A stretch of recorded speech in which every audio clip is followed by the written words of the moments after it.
حمد و صلات کے بعد اس لیے کہ تمام علوم میں مقدار کے اعتبار سے سب سے اعظم، مقدار کے اعتبار سے سب سے اعظم اور شرف کے اعتبار سے تمام علوم میں اشرف، اور منارن دلیل کے اعتبار سے تمام علوم میں اشرف، تمام علوم میں مقدار، شرف اور دلیل کے اعتبار سے اعلیٰ و اشرف۔ تو اس علم کو، علم تفسیر کو اشرف کہا گیا تمام علوم کے معاملے میں۔ کسی بھی علم کا شرف کس بنیاد پر ہے؟ جس علم کا موضوع اشرف، وہ علم اشرف۔ تو علم کا اشرف ہونا موضوع کے شرف کے لحاظ سے۔ نمبر 2، اس علم میں جو معلومات فراہم کیے جاتے ہیں وہ معلومات اشرف، تو علم اشرف، ٹھیک ہے۔ اس علم کی غرض و غایت اگر اشرف ہے تو وہ علم اشرف ہے۔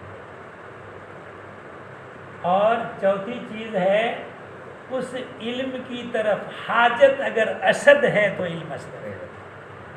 یہ شرف کے 4 وجوہ ہیں، اور علم تفسیر میں یہ چاروں وجوہ موجود ہیں، کیونکہ اس علم کا موضوع ہے کلام اللہ۔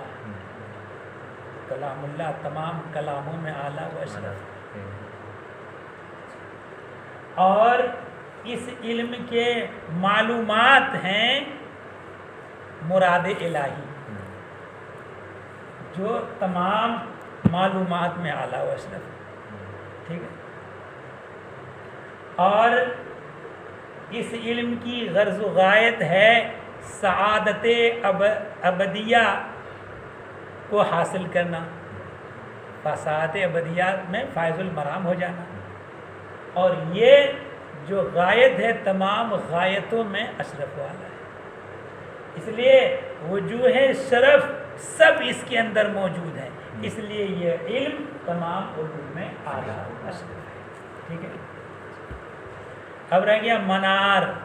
منار جو ہے ماخوذ ہے اس سے کہ پہلے زمانے میں، آج کل تو بڑے بڑے اونچے ستون میں ہیڈ لائٹ لگا دی جاتی ہے، پورا علاقہ روشن کر دیا جاتا ہے۔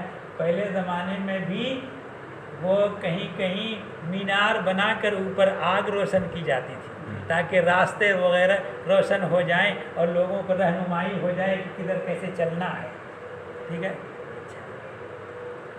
تو یہ جو منار ہے آگ روشن کیے جانے کی جگہ، تو یہ راستہ پانے کا ذریعہ اور سبب اور اس کی دلیل ہے، ٹھیک ہے۔ جس طریقے سے کہ دلیل مدعا کو روشن کر دیتا ہے، ویسے ہی منار میں جو منار ہے وہ راستہ کو روشن کر دیتا ہے۔ اس اعتبار سے منار سے مراد یہاں دلیل ہے کہ دلیل کے اعتبار سے تمام علوم میں اشرف ہوا۔ کیا ہے؟ علم التفسیر۔ الذی، علم التفسیر کہتے کس علم کو ہیں؟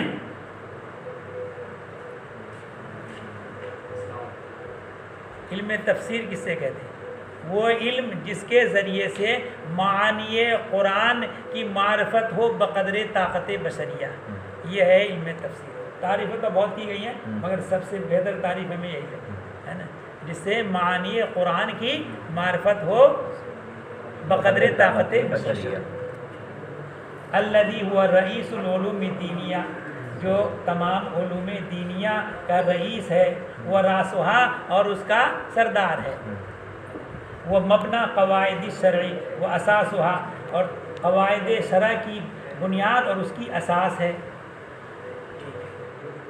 لا یلیق لطاعتی ہے، طاعتی عطا سے باب تفاعل کا مصدر ہے، یعنی یہ علم ایک دوسرے سے لینا دینا، طاعتی ہے ایک دوسرے سے کسی کو علم دینا، کسی سے علم لینا، تو اس علم کا حاصل کرنا، سمجھ وتصدی للتکلم فیہ، اور اس علم میں کلام کرنے کے درپے ہونا. لا یلیق، لائق نہیں ہے. الا من، مگر اس شخص کے لیے برع فی العلوم الدینیۃ کلھا اصولھا و فروعھا، مگر وہ اس کے لیے جو فوقیت لے گیا ہو کس چیز میں؟ تمام علوم دینیہ میں.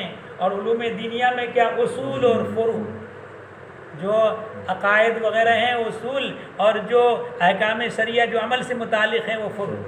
تو تمام اصول و فروع جو ہیں علوم دینیہ، ان میں جو فوقیت لے گیا ہو، وہ ساتھ ساتھ وفاق بالصناعات العربیہ، اور صناعات عربیہ اور فنون ادبیہ دونوں عطف تفسیری.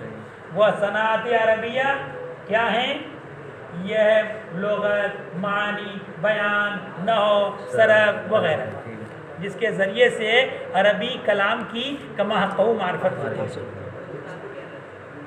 تو جو آدمی علوم دینیہ، تمام علوم دینیہ اصول و فروع میں فوقیت رکھتا ہو، اور تمام یہ فنون عربیہ اور فنون ادبیہ میں فوقیت رکھتا ہو، بانواعها، ان کی تمام نوعوں کے ساتھ، اس شخص کے لیے یہ کیا ہے؟ لائق ہے. صحیح. وَلَطَالَمَا أُحَدِّثُ نَفْسِي، طالما، ایک طویل زمانہ گزر کے میں اپنے دل میں کہا کرتا تھا، ہے نا. طویل زمانہ گزر گیا کہ میں اپنے دل ہی سے کہتا تھا، بات کرتا تھا. کیا؟ بِأَنْ أُصَنِّفَ فِي هَذَا الْفَنِّ كِتَابًا، اس فن میں ایک کتاب تصنیف کروں. کیسی ہو کتاب؟ يَحْتَوِي عَلَى صَفْوَةِ مَا بَلَغَنِي، وہ باتیں جو ہمیں پہنچی ہیں من علماء صحابت، بڑے بڑے صحابہ کرام. کس چیز میں بڑے؟ علم میں بڑے. جیسے حضرت عبداللہ ابن مسعود، حضرت عبداللہ ابن عمر، حضرت علی، اور حضرت عبداللہ ابن عباس، اور علماء تابعین. تو بڑے بڑے صحابہ اور علماء تابعین سے جو مجھے پہنچا ہے جو علم، ان میں سے جو خالص ہے ان پر کتاب کیا ہو؟ مشتمل ہو. یحتوی، احاطہ کرنے والا. اچھا، ابھی رہ گیا اس کا کچھ حصہ.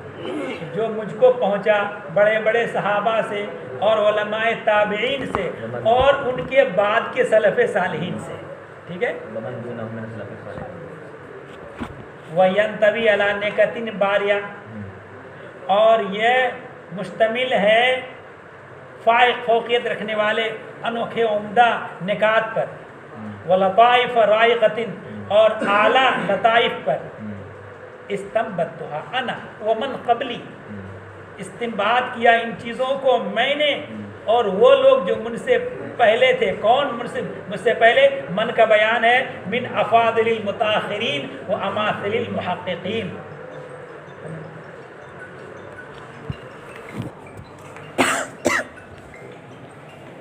ہلو، وعلیکم السلام ورحمۃ اللہ.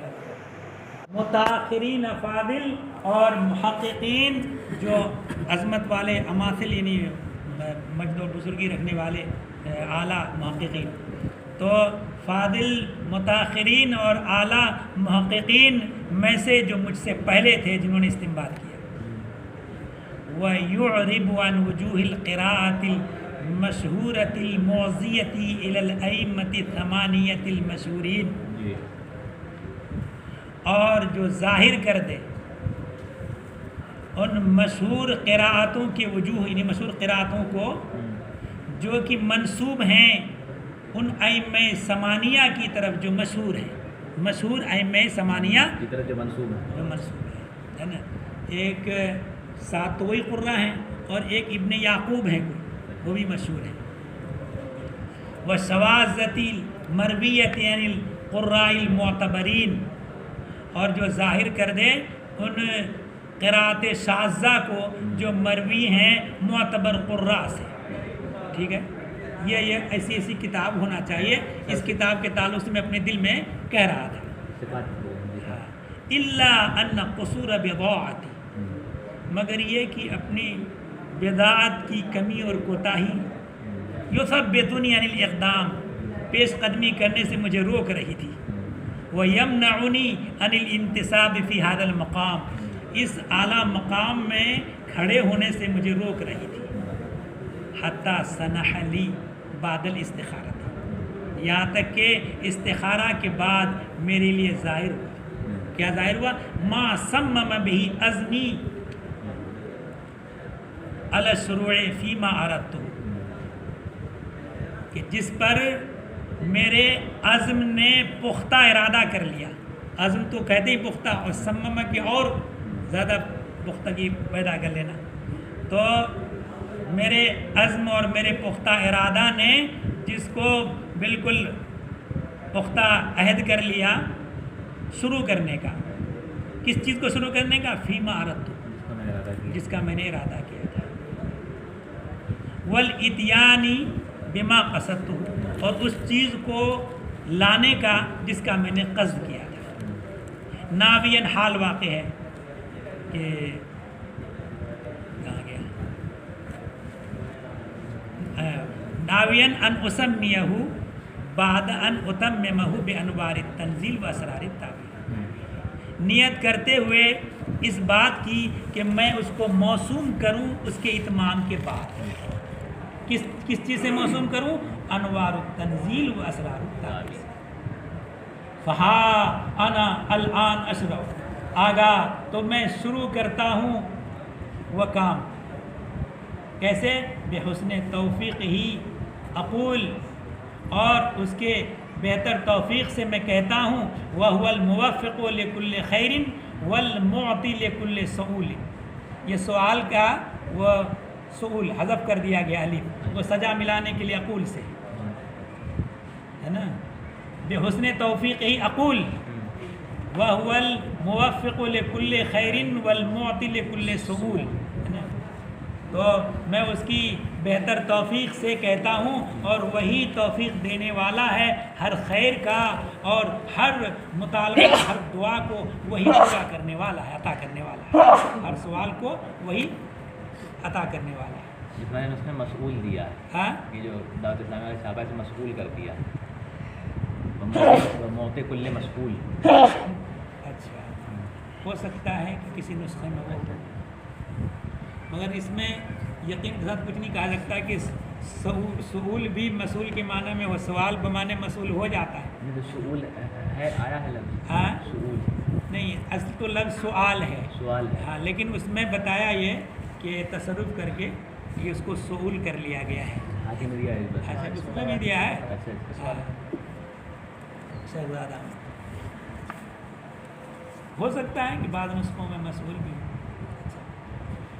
سورۃ و فاتحۃ الکتاب، سورہ فاتحہ، تو وہ تسمى ام القرآن، اس کا نام ام القرآن بھی رکھا گیا، تو دو نام ہو گیا، فاتحۃ الکتاب اور ام القرآن۔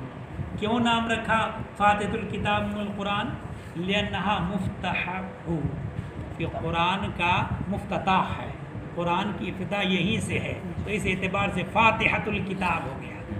اچھا، اور اس کا نام ام القرآن رکھا گیا ہے کیونکہ یہ مبدأ ہے، قرآن کا مبدأ، فَكَأَنَّهَا أَصْلُهُ وَمَنْشَأُهُ، تو گویا کہ یہ اس کی اصل اور اس کا منشا ہے، اس کا قرآن کا۔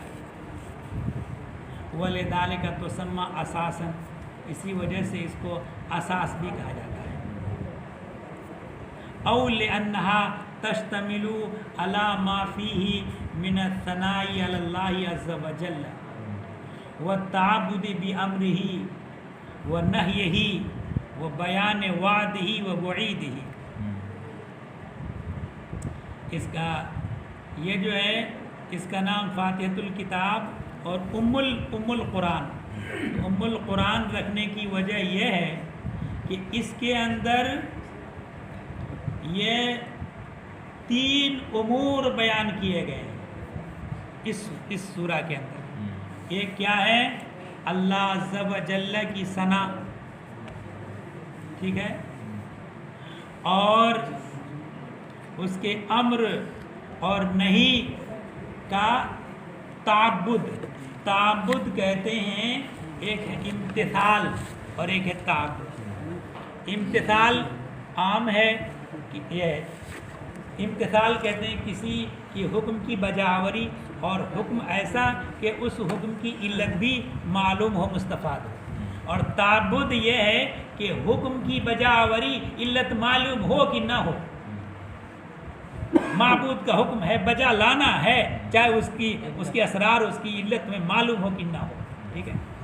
تو یہاں تعبد میں یہ ہوتا ہے کہ اس میں امتثال غالب ہوتا ہے نا، ایک یہ کہ اس کی وجہ تمہیں معلوم اس لیے بجا لا رہے ہو، اور ایک کچھ بھی معلوم نہیں ہے مگر چونکہ حاکم کا حکم ہے ہمیں کرنا ہے،